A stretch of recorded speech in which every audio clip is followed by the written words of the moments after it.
everybody, and welcome to Powerful Stuff.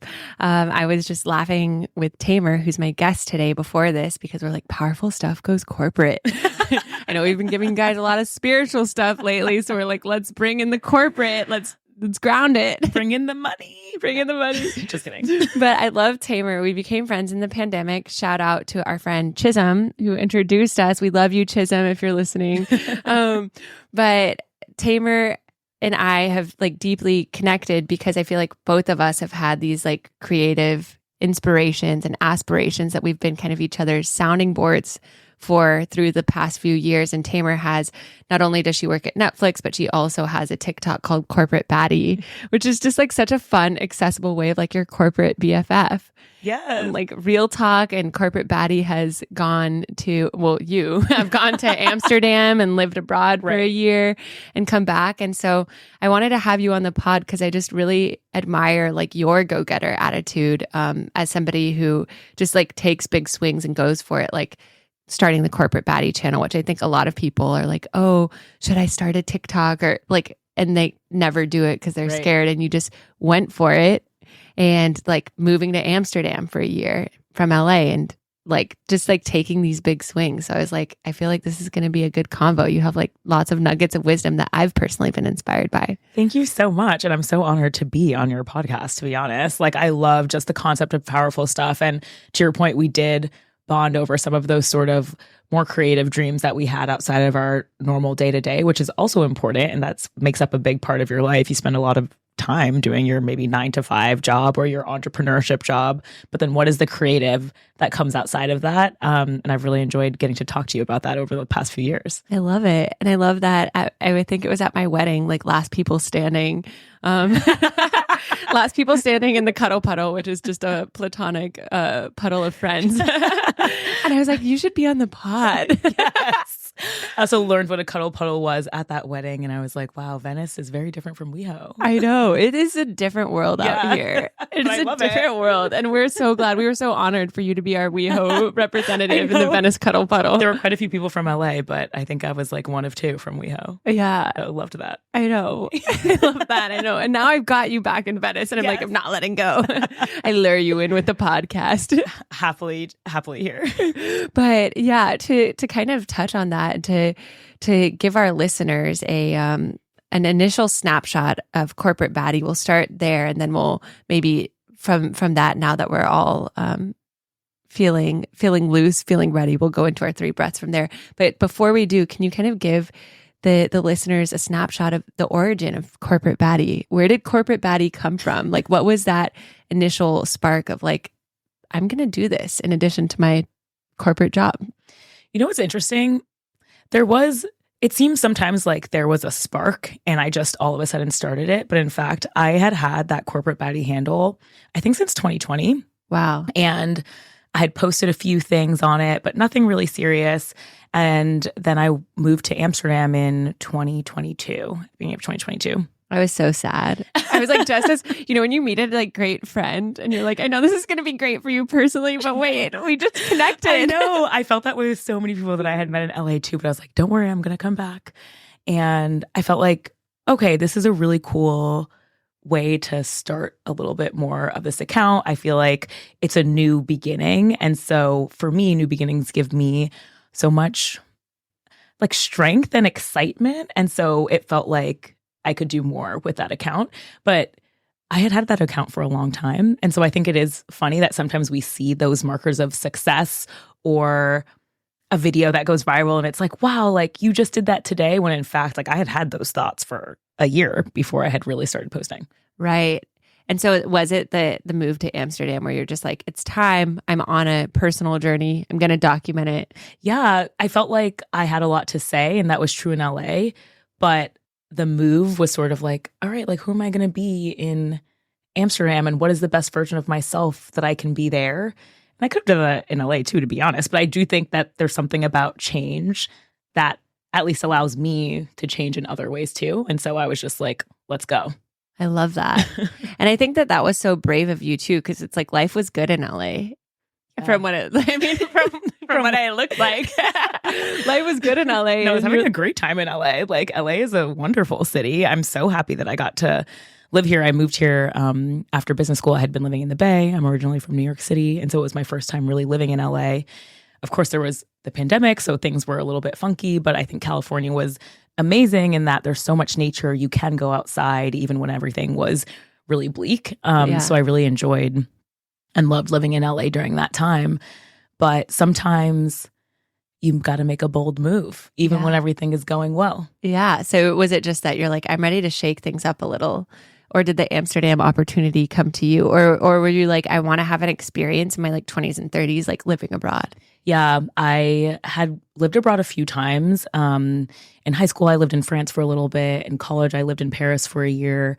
And when I was working at Google and YouTube, I saw a bunch of friends go on rotational programs, and it just never ended up working out for me. So I just had it in the top of my mind that I did want to work abroad at some point. And when I got to my job at Netflix, I knew that there were rotations abroad. I had known people who had gone to Singapore, who had gone to India, who had gone to Amsterdam and other places. And so immediately when I started, I said, I would love to go abroad, which is let it be known. Let it be known. Sometimes you just have to tell people because you know it's not going to happen right then. I knew it was going to take probably at least a year, but I did want people to know that I was serious and that I really cared about being abroad. And so when the opportunity did come up, one, everyone knew that I wanted it. And two, I had real reasons to go. I had lived in Europe before. I had studied African literature and I would be working on African content. So it sort of all made sense. But also I had told people for a year that I wanted to go. And all the planting the seed. So the seeds blossomed and the opportunity came and it was like, well, we have to do this. I love that. And I love what you said too about like, it's so good, I think, like when you're starting a new job or something to like set your boundaries early on or set your intentions early on so it doesn't feel like this huge shock later. It actually, I feel like, and maybe you can speak to this at Netflix, like allows you to like relax into it more because people are clear with like where you want to go or what you want to do. I think that's true. You need to do a good job in your day job too, right? You can't just be like, I want to do this other thing. Send me to Amsterdam. You have to be thoughtful. You have to show up as well. You have to show up as well. Of course. Yeah. So I did a good job and they thought that I would do well when I went abroad. But I do think, and sometimes it can be scary to say that you want to do something that's not on your team. I think especially in a corporate job, you're not sure like, will your manager be upset about it? So like be thoughtful about who you're telling and when. But I do think that setting that intention is important. And it does help people to know what you want. Like people can't really help you if you don't tell them what it is that you want. Yeah, that's so true.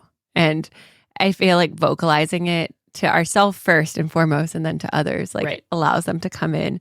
And well, before we get too into it, we'll have our 3 breaths to ground in the intention of what sounds like, taking bold action, taking big swings, embracing change. So everyone, if you can just close your eyes for a second, now that we've gotten our listeners' ears nice and warm with Tamar's amazing voice, taking a deep breath in, breathing in what you might be ready to mix up, to call forth, to invite change into in your life, and exhaling that out.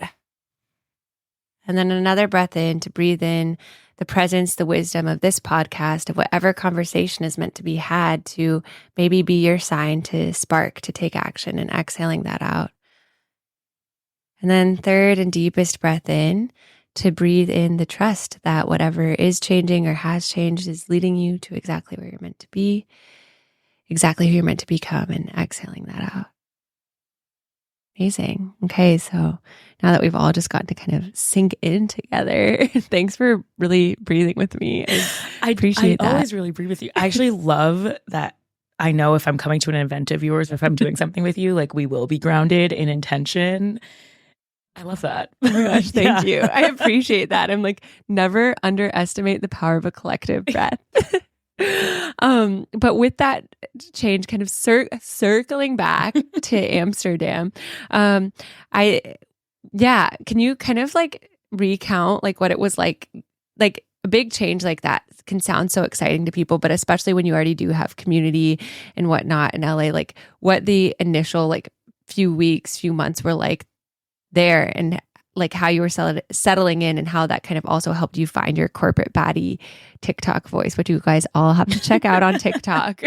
Yes, please check it out. And hopefully Instagram soon too. Yeah. Let's get it to the millennials. Let's get it to everyone. Exactly. It's an interesting feeling to put out into the universe what you want, to kind of wait for it to blossom for a year until the opportunity comes. And then you're at this moment where you got what you wanted. Right. And now you have to do it. Right. Because it's been a year. Yeah. And then what comes, at least for me, is extreme fear. What if I ruin this? What if I'm bad at my job? What if I don't make any friends? The sort of spiral of, I took this bold move. Mm-hmm. I asked for this. And now I actually have to do it. There were a few things that happened before I moved in when I got there. First, I actually asked almost everyone that I knew if they knew anyone in Amsterdam. Oh, I think you asked me that. Did you meet up with anyone I connected you to? Oh, I think I connected that Adu's friend. I don't think that we ended up meeting up, but I think I texted like someone that you told me about. Okay, halfway. But I will say, I made a lot of friends from that. Yeah, even smart. Like asking for help, just asking for help again. Yeah, I was like on Instagram DM, like, or Instagram stories, being like, anyone know anyone that lives in Amsterdam? And some of those people that I met in like the first 2 weeks of moving are still like my good friends today, and I can stay at their house when I'm in Amsterdam. And if they come to visit LA, they can stay at mine. So I think that was really important to just ask people, like, give me this random acquaintance that you know. And then what's really interesting was that a lot of people had really good friends that lived in Amsterdam, which felt very random. I know. It's not like London or... I know. You know? But like Uber is there, and like people had moved to startups. People had gone to business school abroad. So I was even surprised by how far my network reached out. And I think if I hadn't asked, like no one would have told me, right? So that was number one. Two, I definitely had some major meltdowns. I remember being on a phone call with a friend, and I think I was being a little snarky, to be honest. And then he asked me, I know, like you're an angel. I was really nervous, and he asked me what was wrong, and I burst into tears. And I think that sometimes you just gotta cry it out. Yeah. Just be ready for those feelings that come of like, you can be doing something bold and exciting and that you've always wanted to do, and you can also be scared. Those two things can happen at the same time. And don't resist the fact that you're scared or feeling nervous, like, but own it. Because what was happening was I was trying to pretend it wasn't happening. Like, everything's great. Everything's great. And then I was like not being nice to people that I loved. So I apologize to you, Nick. Nick, if you're listening. Tamar is sorry. But I love that so much. And I love that too, because we both have done improv. Mm-hmm. And in improv, they're so big with the yes and. Yes. But I love talking about it in the self-development sense of like, yes, and allowing two emotions to be true at the same time. Like you said, it's like you can be excited and you can also be scared and nervous. And it's like creating space and allowance for both, and like actually allowing yourself to feel the sadness or the nervousness instead of trying to suppress it actually, ironically and paradoxically, allows us to process it much faster than when we try to like swallow it or suppress it. Exactly. And I think maybe at that time I didn't even realize that a big change like that would make me so nervous. And I think sometimes you just have to like go through it to learn about yourself, what emotions you might be going through when a big change happens. So I think if I were to move somewhere else now, I would know, girl, you're going to be nervous. Lean into it in a way that I couldn't have warned myself about that before. And so do you feel like a lot of like the enjoyment, the sinking into Amsterdam came when you started to like give yourself more like permission to cry and just like express and be like, what was like the kind of shift after that? Yeah. So once I actually moved, I think one was taking action, even though I was nervous. And I think that's something else that comes up for me a lot. Like, even if you are scared or you're taking a bold leap, like you still need to do things through that. So for me, that meant hitting up my friends' friends who I had never met, saying, do you want to come have brunch at my house? And then taking that as an opportunity to make a TikTok. You know what I mean? And being like, this is how you make friends when you move to a new city. And they were so lovely, so gracious. And it was interesting because a lot of them, there's lots of expats in Amsterdam. Mm-hmm. And so the woman that I had invited, they were American and British, and they did not know each other. And they were like, we should know each other. And so it was also funny to end You were up being a connector. Oh my gosh. And I had just moved there for the first time. So you're like, am I amazing? No, I'm joking. But you are. I love you. It was, and I think you don't even realize, I think, the power that you have moving to a new space, because it's interesting for friends of friends to meet you, and you can actually be a connector. And I just didn't even realize like the sort of value that would bring to other people, because I was just so nervous about having zero friends in this new city. So there was that. I think there was also learning how to ask for help in a new place. In Amsterdam, pretty much everyone speaks English. Yeah. So it feels like this is going to be easy. And then I got COVID the first like 3 weeks I was there. And I was like, I don't know how to order anything. How do I get groceries? Who should I even tell that I'm sick? Yeah. Who can help me? And I spent 3 days like very sick in bed. And in Amsterdam, you had to tell like the government that you had COVID by law or whatever. So I was like reading it and I was like, okay, I need to go tell them, which tell meant the government. I mean, like you had to tell go the to Netherlands. Tell the Netherlands. So you had to go to you had to get tested at like some real place. But I was like, well, I can't take an Uber there. And everyone in Amsterdam gets around on bikes. So I was like, oh my God, I'm incredibly sick and I need to bike through the streets of Amsterdam to go to this place to get tested, to tell the government that I'm sick so I don't get kicked out of this country. So it was very sad. And when I went back to work, my manager was like, I would have come to give you soup. Oh. I would have helped you. And sort of everyone that I told said that. So I think that there was also, and that was like, I would say a failure on my part, like not believing that people would be helpful. Like willing to help. Yeah. And it's like, you don't have to suffer alone. Exactly. Yeah. So that was another big learning. So I think it's like learning through action and then sort of learning through inaction / failure. I love those lessons. It's so real. And yeah, like that one kind of like, we don't have to do it all. Right. And we don't have to like suffer in silence. And then the first one too, of like in asking for help or asking friends to introduce you to people, it's like by making a TikTok about it and then bringing the other people together, like literally by being the catalyst of like, which is what we always say, more of that, like creating what you crave. You ended up being a resource for people on TikTok and literally connecting other people IRL too. Yeah. And it's so funny because it's like what our biggest like fear or pain point is when we take action on it. It can actually be our biggest gift to other people. Right. And you don't even know the way that you show up will help other people to feel good or to make a connection or to feel valued. Yeah. And I feel like I enjoyed so much of your content during those Amsterdam days. Well, because I feel like you hosted so many brunches and stuff at your house. I'm like, oh my gosh, she's like a socialite over there, a Dutch socialite. I turned into a Dutch socialite now. That's a joke. I speak zero Dutch because I actually did try to take some lessons, but everyone speaks perfect English. So I was like, this is actually a waste of time. But yeah, I was like, I can host things. I can go out and meet new people. Like I don't have to be alone. And even on the days where I am alone, I'm in a new city. What are some of the things I want to do? I got a museum card. I went to like lots of different museums around the city. And I think I was also You went to Oktoberfest? I went to Oktoberfest. I was going to say I traveled so much, which was also a really good, really great TikTok fodder, I would say. Yeah. But it was just so easy to get around on the trains, on the planes. I had lots of friends that wanted to come visit. I had 2 friends who actually also did rotations at their jobs, one in Amsterdam and one in Oslo. So I spent a lot of time in Norway as well. Just all these things that I think for me, I was like, well, this is the first time I get to do this. I know if I were sitting in LA and a woman who like had a similar job to me or just was like around my age and was traveling the world was putting that on TikTok, like I would watch that. I think that this would be interesting. Yeah. So that's sort of like how I think I also got really into creating a little more content. But it's interesting sometimes to think about that. I was like, well, I have to be doing something quote unquote interesting or new or different. Right. And that my life in LA was not enough before I like moved to Amsterdam, which was not actually the case. But I do think that sometimes it does take that change to give you the impetus and like the feeling that it's worth it. Totally.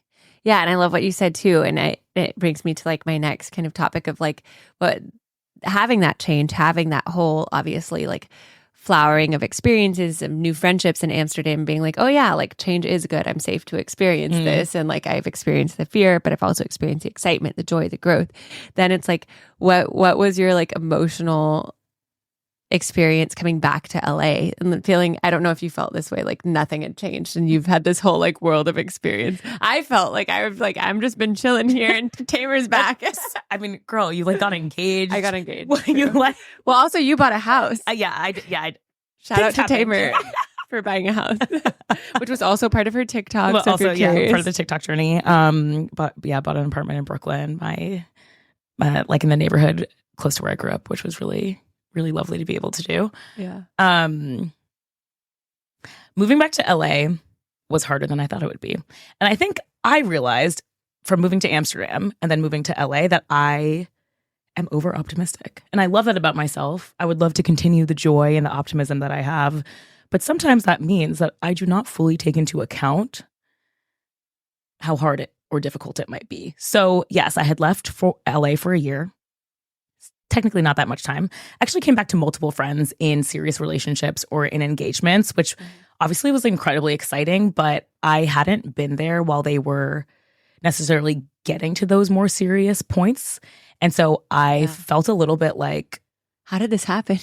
One, how did this happen? But two, like, where do I fit in? Yeah. In this? Because like, you're my friend, but now like you come with another person, which is wonderful. But am I friends with this person too? Do we have to like always do things as a three? Like so I think that was really interesting to come back to. I had subletted my apartment in LA. So I had the same apartment when I moved back. So I was like, again, easy. I'm going to move back into the same place. But in a year, I was like, I'm kind of different. Like I lived in Amsterdam. I have a kind of a different aesthetic, a different style. I'm like going back to exactly where I was. This doesn't like fully represent me anymore.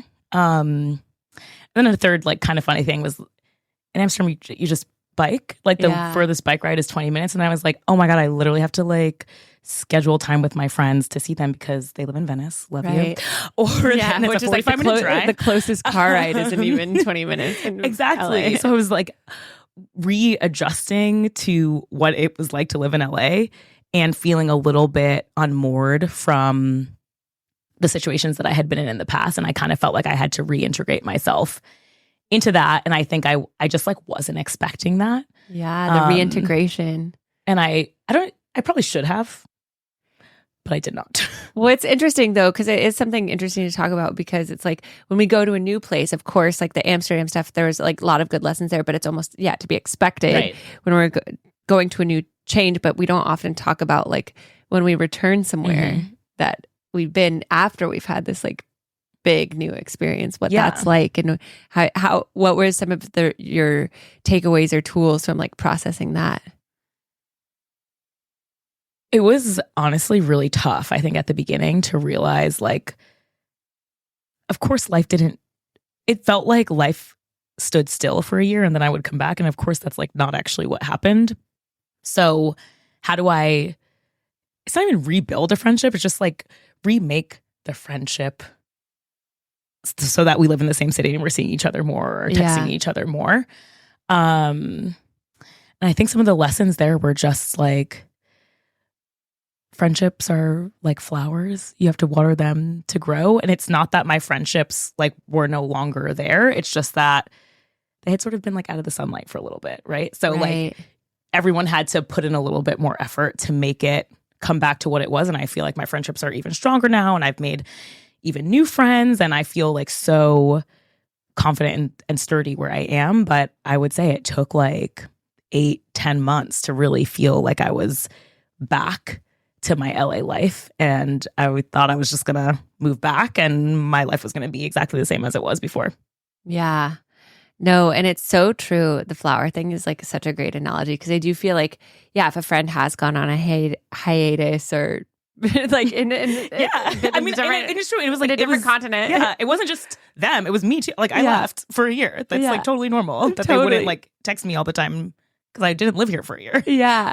But that there is this like moment of like, like allowing for like the change of what the season was, but then it's like, okay, it might be a little like not awkward, but just like, it's like not just as like close as it used to be immediately. And Right. it's like allowing for that kind of like getting to re-know each other on that deeper level again. And like you said, like having it in our radar of like, oh yeah, I'm going to text this person. And yeah, just like allowing that in your reintegration of LA. So probably next time I would like give my friends a little more notice, like a month before, like, hey, I'm coming back. Like, let's get ready. Let's get dinner. Like the kind of the same way that I was when I was moving to Amsterdam. Like, oh, I want to make sure that I'm putting myself out there. Totally. And I think I would just do that probably going forward to anywhere that I moved, even if it's a new neighborhood. Like, remember that change is real. And it takes some time to get used to it. Totally. Yeah. I love that. And I know we'll kind of piggybacking on that from some of our like sushi date discussions of the last. I love our sushi date. I love our sushi dates too. I feel like we have so many like powerful musings together. But like sushi date discussions too of like the Amsterdam thing happened. And then I know there was like a transition with like a situation coming to an end with a person. And like how did like both of those kind of like roll into kind of maybe like your current like musings of what you've learned or what you've opened up to? Because I feel like it really has been, from that outside looking in as a friend, like a renaissance period for you. Like doing your improv class, like showing up on socials, going skiing all the time. So like, how did you navigate through that as well? And like, what has that kind of like opened up from you from the inside out?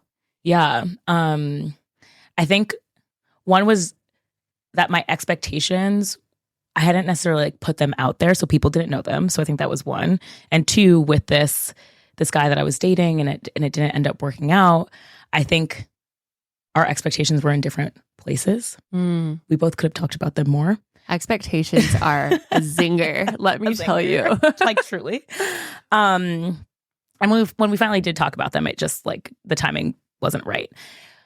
That left me, I think, just feeling so sad. And I feel like so many people will relate to this, but sometimes you feel like you're so sad that you'll never not be sad again. Oh my gosh. And that is not true. But I know that feeling so well. And then your intellectual love is like, don't worry, we've been this sad before. We're going to get through it. I feel it every luteal phase, my period. Exactly. And then I start my period and I'm like, wow, feel better. I'm back. I'm back, baby. Yeah. But yeah. But that was hard. And I think like some of those relationships this was also someone that I had dated before I went to Amsterdam. So I was like, oh, I'm going to come back and it's going to be like, we're going to date again. And it's different from a friendship, but I do feel like it was similar in that I was like, well, we're friends like this before I left. So we're going to be friends like this when I come back. Right. And again, it's what did both of you put into it? Well, like you weren't in the same place, and how do you get back to that place? And do both people want to get back to that place? And it's okay if they don't. It's okay for two people to have like different thoughts or ideas about what that relationship is going to be going forward. But I think I was feeling like, oh man, I like kind of messed up. Like I left, I made people mad at me, and it became this extrapolation of like, maybe I shouldn't have done that. I made a huge mistake. Do I even have friends anymore? Again, that fear spiral, even when I was moving to Amsterdam, I was like, I'm not going to have any friends and I'm going to be bad at my job. And that spiral, it came back, but just in a different way. And I was like, totally. I have no friends, which was not true. I was like seeing my friends all the time. Meanwhile, I'm like obsessed. I'm like, come to Venice.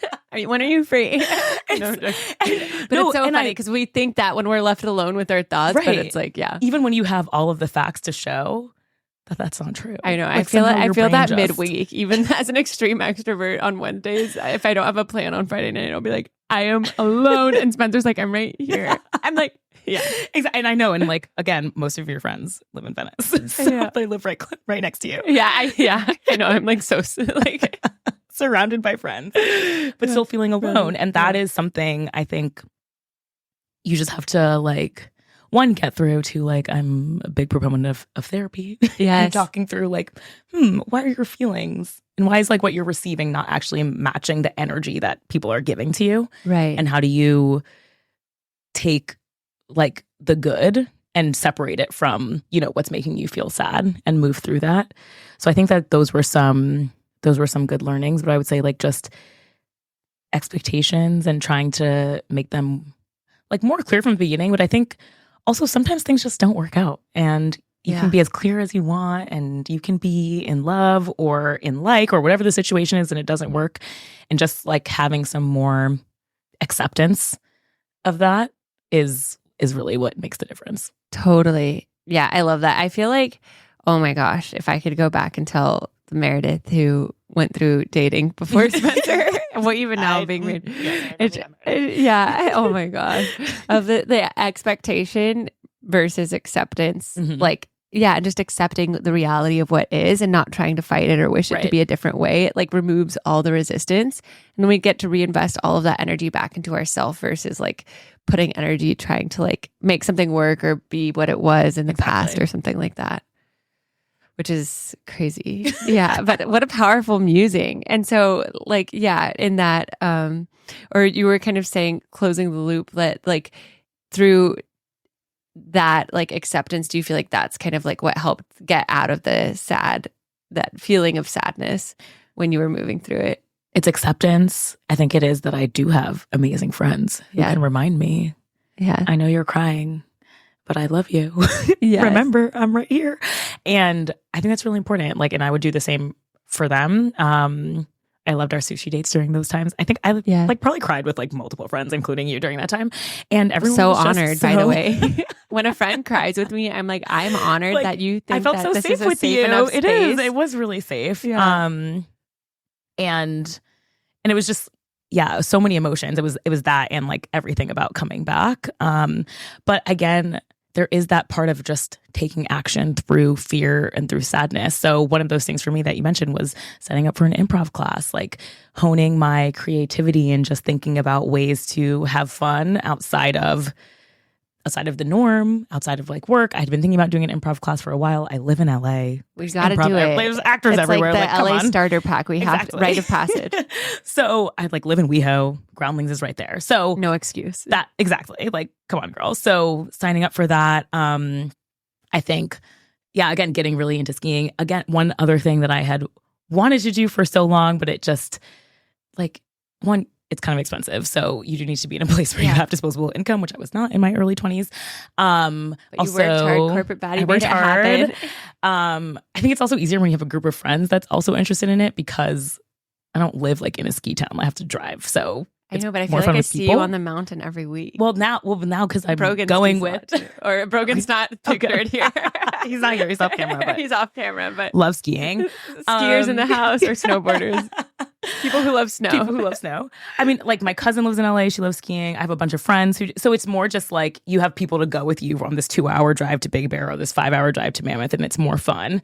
So like I was able to really lean into that.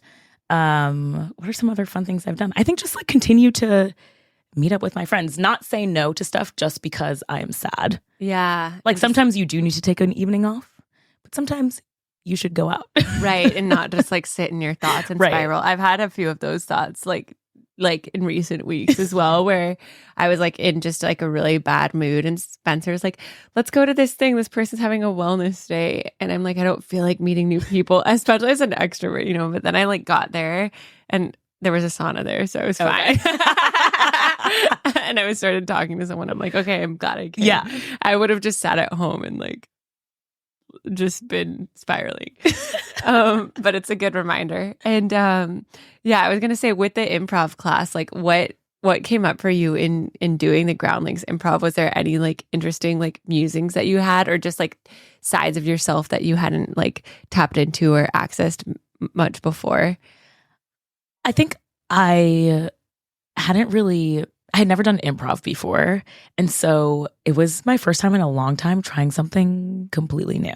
Yeah. Versus like just getting better at something that I already knew how to do. Yeah. So to walk in and be like, one, I have no idea how to do this. Two, half of this class is actually actors who have acting coaches and are trying to make it. And the other half of the class is like people like me who are just like, Like there was like a couple other corporate people, some like, people in the restaurant industry. And so to not compare yourself Mm-hmm. to the actors. Right. It was like kind of hard. Yeah. You're like, I could just be undiscovered talent, like how Hermione was discovered by I know. Harry Potter. If only I were 11 years old and there was some sort of scout for me. But I think it was really nice to not know how to do something and to start from scratch and to learn and like to have that fun while doing it, and to remember it's not everything is a competition. I grew up in a super competitive environment, like, and I played sports and, you know, went to schools and have had jobs that have been great, but also competitive to a certain extent. And I do thrive in that. It's not that I don't like it, but sometimes you just got to let it go and try something new and see what happens. And so it was really nice to have that reminder doing improv. Did you feel like that too? Oh my gosh. Yeah. I mean, it is so humbling because I like to think of myself as like a funny and witty person and a huge proponent of the yes and yeah, I love being a beginner and giving myself permission and grace. But it was funny because in my last round of improv that I did at Upright Citizens Brigade, sister school to Groundlings, or not sisters, but they're like, yeah, besties, I like to think. But yeah, anyways, my teacher was like, after the scene was like, Meredith, okay, I'll rewind and say that in the scene, I thought that I was doing a great job. And I thought that my scene partner was kind of asking or like not giving me good material to work with. So I'm like, kind of like, what are you talking about? And trying to steer it in a different direction. And then when the scene ended, my teacher was like, Meredith, you realize that you weren't really yes-anding. Because like my scene partner would be like, you don't know what you're talking. Or she'd be like, we were chickens in the scene. Like, what was the scene? But she was like, you don't really know like much about these things in the world because you're younger. And then I was like, well, I'm only 6 months younger than you, which, as you know, like in my head, I was like thinking it was a good thing. But then when my teacher said it, it hit me like a ton of bricks. Like I wasn't yes-anding. Right. Yeah, because she's like, you were much younger than me. And I'm like, I'm only 6 months younger. Like killing the scene. And so when she said it, it was like a dagger to my heart. I was like, I wasn't yes-anding. So it was like noticing funny things like that where I was like, oh, like it's a good reminder of like being more open and continuing to notice my own blind spots of like where I think I'm being open, but actually I might still be thinking I have a better idea than someone else. So that was humbling. And just giving myself grace and permission of like, and this is fun. And I don't have to beat myself up that I wasn't yes-anding that one time. Like, oh, it wasn't perfect. Cool, next. Versus like, I know. Versus me being like, does my teacher think I'm the worst one? I swear I'm funny. Right. Have you listened to my podcast? I have proof. I know. Do you think you would do another improv class? Yeah, I definitely would. Or you're doing sketch writing right now. I'm doing a sketch writing class right now, which has been so interesting because I majored in literature in undergrad and I've always loved writing, but was like, I should make money. So I never like pursued writing. But then like doing TikToks, and that's been a sort of creative outlet, but it's so fun to, again, like learn a new craft from the ground up. Like I've never taken a sort of like sketch writing class or a script writing class of any sort. So that's been really cool. And then for the improv class, I actually really want to take the second level at the Groundlings, but it doesn't really work with my schedule. There's a lot of like 10 a.m. Wednesday classes. And I'm like, okay, that works for again, like actors or people who's like trying to be an actor. A lot of us in Venice. Like we set our own schedule. But again, for the corporate baddies of the world, I need a 7 p.m. You hear that, Groundlings? Make improv more friendly to corporate baddies. Bring back the 7 p.m. class. I know. Oh my God, it's so real. And not a hard circle back, but in a hard pivot, just because I think it's interesting for the millennials and also like about taking big swings and betting on yourself in all of these different ways. I do want to circle back to the home ownership. A, because I'm curious personally, and B, it's so inspiring because you bought your house when you were 30. Yeah. And I know you did a whole TikTok and you were interviewed on the news about it. Yeah. Because they're like, wow, look at this millennial who's so financially responsible. But yeah, how did that come to be when you were like knowing that you were wanting to buy a house and like how you kind of like had the long-term game to like prep for it? Yeah.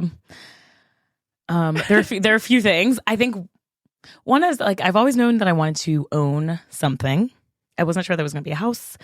I kind of had two ideas at the time, or maybe in my late 20s, like after I had graduated from business school and I was working in media, I was like, okay, I would love to buy an apartment or potentially create like a studio. And so that's still top of mind for me one day, but like to have a studio, to potentially have an incubator for creatives of some sort, where people can rent out space. Like, I think that would be so interesting. So this was like a business idea. But I was like, whoa, that's going to take a lot of time to run and operate. Right. Potentially not like a side hustle. And then I also like was interested in buying a house. So I kind of like had a good amount of savings.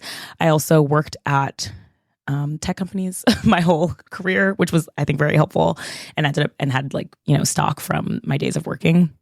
So it was 2022 and I was like, I'm turning 30. What am I going to give myself? Because I'm not getting married. I'm not having a baby.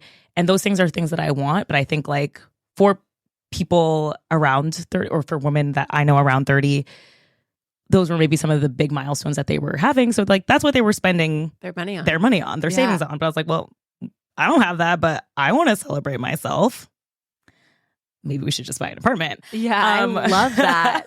What a fucking milestone to be so proud of at 30, to be like, yeah. So, my good friend in Brooklyn had bought an apartment and then a bigger house from a real estate broker, and he was really great. His name is Grant, and so she put me in touch with him. He works with lots of first time homeowners, and so I was living in Amsterdam, and I was like, listen, I'm trying to like buy an apartment. I think like now's the right time. So he actually went with my mom to a bunch of open houses. I love that your mom was taking stock for you and sending they you videos. Sent videos. They would FaceTime me if the timing was right. And then there was an apartment there. They're like, we think this is the best one. It has some outdoor space. And like for the price range, like this is probably it. I was not going to be able to like come back and see it. So I was like, I'm Grant and Mom. My faith is in you. Full trust. Like, I'm going to send this down payment and put it on escrow. This is the most money I've ever sent in my entire life to like one other account. Had a great lawyer too that Grant had recommended. And so the process happened. And then I came back for the closing in August and like signed the papers and was like, oh my God, I have the keys in my hand. Wow. I'm a homeowner. This is lit. I should make a TikTok about it. And then, that went viral. And then a news reporter from CNBC saw it and DM'd me on Instagram. Was like, can I interview you?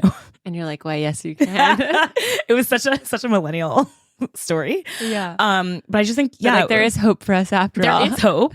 I think there definitely is hope. And like, there are definitely ways that you can buy an apartment without, or a house without like having to put down 20%. And there are like programs that you can do that give you a break on what the normal interest rate would be. Like there are ways to do it. I think you have to be savvy, and I didn't even do all of those things. What was your biggest like learning or takeaway that you like got from the whole process?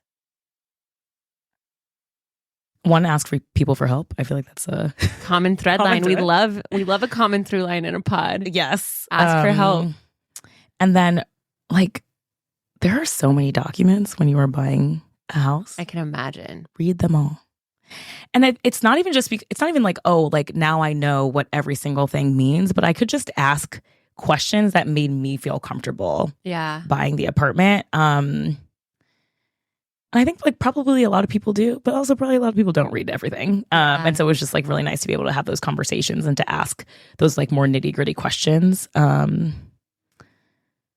also I think it's just like, if you want to do it, it takes a long time. So not like read everything, do some research, but also know that from the time that you want to buy to the time you end up closing, it's going to be months. Yeah. Yeah. Wow. What an adult thing. So proud of you. Well, and that kind of brings me to like the larger like question of like, what is the future of corporate baddie? Like, what makes a corporate baddie in your opinion, like outside of your own TikTok? Like what defines a corporate baddie, and like be like, what is the future of corporate baddie? Like, what do you hope that people get from it? Oh, I love that question. Yeah. I think a corporate baddie is someone who like is working and is trying to do their absolute best while in the job, but also make sure that they are at their absolute best on the inside while giving to that job. And so I think like the baddie moniker is like, she's a bad bitch, you know, like I love that too. But it's also, it's like, yeah, you can look good, but what does that mean to you? You can feel good. What does that mean to you? You can do well at your job.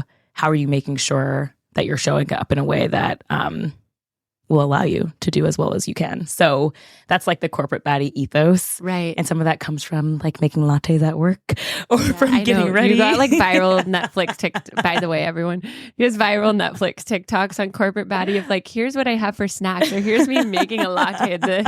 People just want to know what they're fueling the people at Netflix with behind closed doors. So funny. So yeah, there's fun things like that, and there's silly things, but I think it's like you can be a serious corporate woman and you can have fun. Yes. And those two things, again, like I think it's like I live in a world of dualities. Like you can be excited and scared. You can wear makeup and be really good at Excel. Like all of those things can be true together, and name any other duality you want. And I think that's what corporate baddie represents for me, and I hope for other people. Yes, and improv coming back. Coming full circle. And then I think the future, like I do want to honestly put out more content, be more consistent. And I think just like give more to people who are asking for it and who want to see corporate baddies like show up in their life, whether it's me, whether it's like sketches potentially coming soon as a result of the sketch writing class. I love it. I just want to do more with that. I think something else that I'm really interested in is outside of the content, like creating a community of like corporate baddies, but really like women who are interested in business, who again, like just want to show up as their best selves and be serious at work, but not take themselves too seriously. And there are some communities for women who are in business, but I feel like a lot of them can be very like masculine energy, very serious. And like, that's great. There's room for that. I am that too. But what does it look like to just have fun with those women? So I think lots more like community building is something I'm interested in. And then helping other people incubate whatever their content idea is. So that's sort of still like the creative studio. I ended up buying the apartment, but like definitely studio stuff is top of mind for me, and being an incubator, and also just having like a community for corporate women. I love that. I love so much about the yes and the duality and like the soft power, I like to call it, or like the energetics of feminine leadership, where it's like you can have both. It doesn't have to be super one or super the other, but actually by living in the duality, we create the most fertile soil for our growth and make ourselves like feel the most expressed as a multidimensional human being, not just like put in one box or the other. And that's something I've really like admired about you since the beginning of our friendship time, of like you working a corporate job and also like taking time for your creativity and like doing the things that you know are going to light you up outside of that, and like taking these big swings and risks in all areas of life.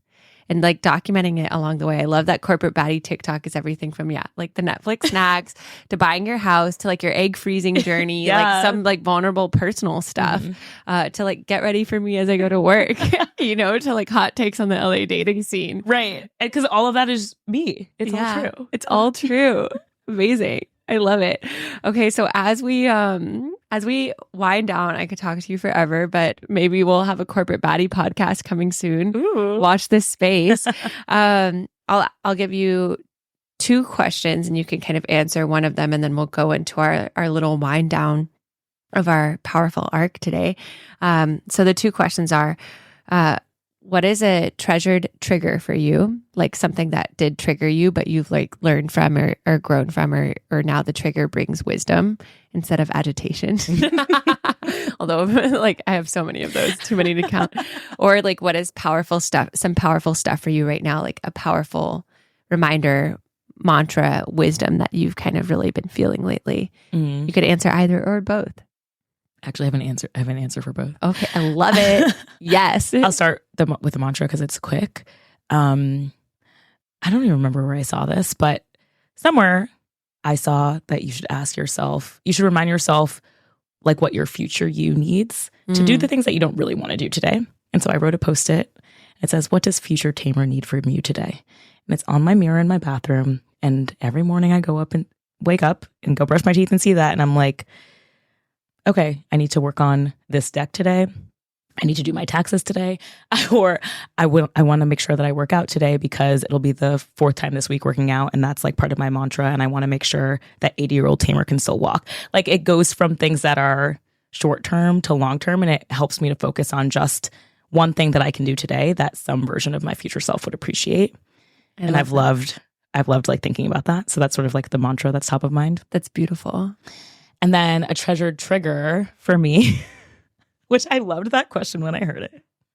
I know. Like triggers I or also have a treasures. few. Let's hear it.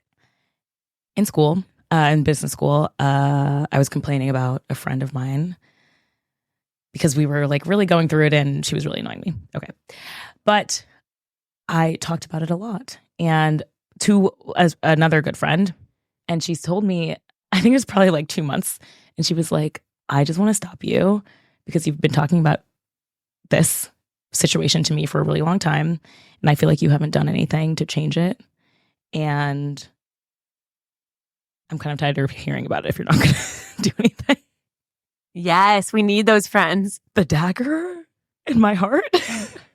Wow. I was like, my first thought was like, she hates me. We're not friends anymore. Yeah. Which is not what she said at all. But that's like, I love you, but let's get the move on. Yeah.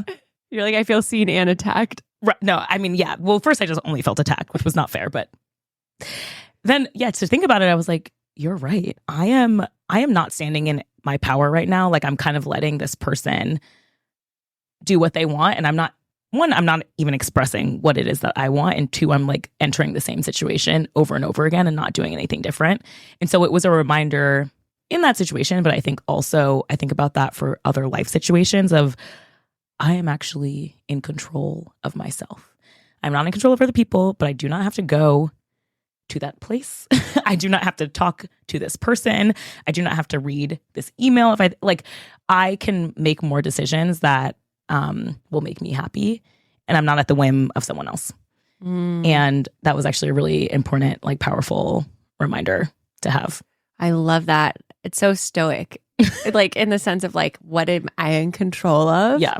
And like, I am in control of how much energy I give this. Right. This thing is like, to go back to the acceptance thing, like it is what it is. Mm-hmm. And so I can either give it fuel by continuing to dwell on it, or I can reinvest that energy back in me and other things. And Exactly. I get to choose where I put that energy. I love that. It reminds me of this quote that I once heard that I come back to all the time of a true queen rules herself and serves others. Oh, I love that. Versus Yes. ruling others and serving herself. Mm-hmm. And it's like ruling ourselves, I feel like, yeah, to mean kind of like understanding, doing the work on ourselves, whether it's therapy, journaling, whatever, sitting with ourselves to unpack and sit with and process our emotions so then we can show up and serve more fully versus, yeah. I'm obsessed with that. I'm going to write that and put it on my mirror. Oh my God, I'm honored that we're getting some real estate on the There's on like the lots of corporate Post-its baddie on the mirror, mirror. but that will be added. Oh my God, honored. Okay, well, we'll wrap it up with our little meditation, and then we'll ping pong some questions back for the listeners. Yeah. Okay, so if everyone wants to close their eyes, taking another deep breath in and exhaling it out. And as you start to turn your gaze inward and make your breath more slow and spacious, starting to call to mind something that you are ready to shift into, maybe change into in a big way. And just allowing that big shift or that big leap to bring up the excitement that comes with the prospect of what could be on the other side of this big shift. And also allowing at the same time the fear or the anxiety or the grief that comes with that change. And breathing space into both, breathing in the yes of the excitement and exhaling the and of fear. Breathing in the yes of this change. And breathing in the and of the acceptance, the allowance of other parts of you to still remain. As you take these next few breaths, allowing yourself to create space or the invitation for both the change, both the remaining the same, for this duality to exist at the same time. Breathing in the yes and exhaling the and. And as you create more spaciousness, asking your highest self on the other side of this change, what becomes possible when you allow space for both? Whether it's both sides of this change, or maybe just both aspects or different aspects of you to exist at the same time.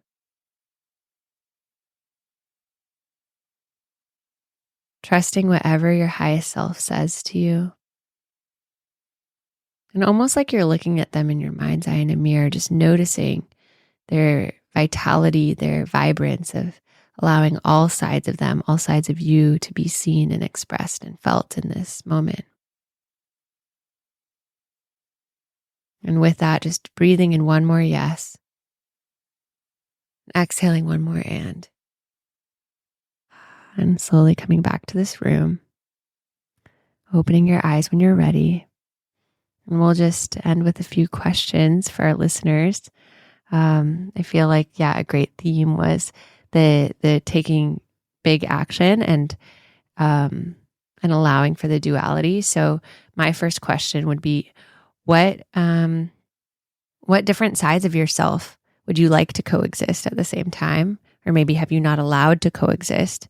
And what becomes possible when you allow them to exist at the same time? What uniqueness do you call forth? What possibility do you create? And then do you have a question too you'd like to give our loyal listeners? Yes, I would love to. My question for you is, what do you think of that scares you right now? And is there a way that you can get closer to that goal or plant the seeds so that it might come to fruition, even if it's not tomorrow, in 6 months, in a year, in 5 years? I love that, taking little baby steps. And then third one, because last but not least, I love the other sub-theme in today's podcast of acceptance.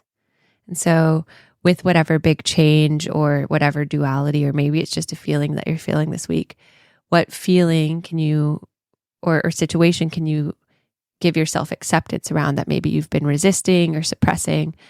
Whether it's a situation or feeling, what can you bring acceptance to? And what energy does that allow you to invest in something else once you give that situation acceptance? Do you have any final ones? No, I like that one. That's a really good ending one. Okay, love it. Well, Tamar, thank you so much for being on and blessing powerful stuff with your corporate baddie ways. Thank you so much for having me. I'm so glad that you've gone to Amsterdam and come back to tell the tale. I'm so glad we made this happen. This will be the first of many. Watch this space. And thank you all for listening. And we'll see you next week for more powerful stuff.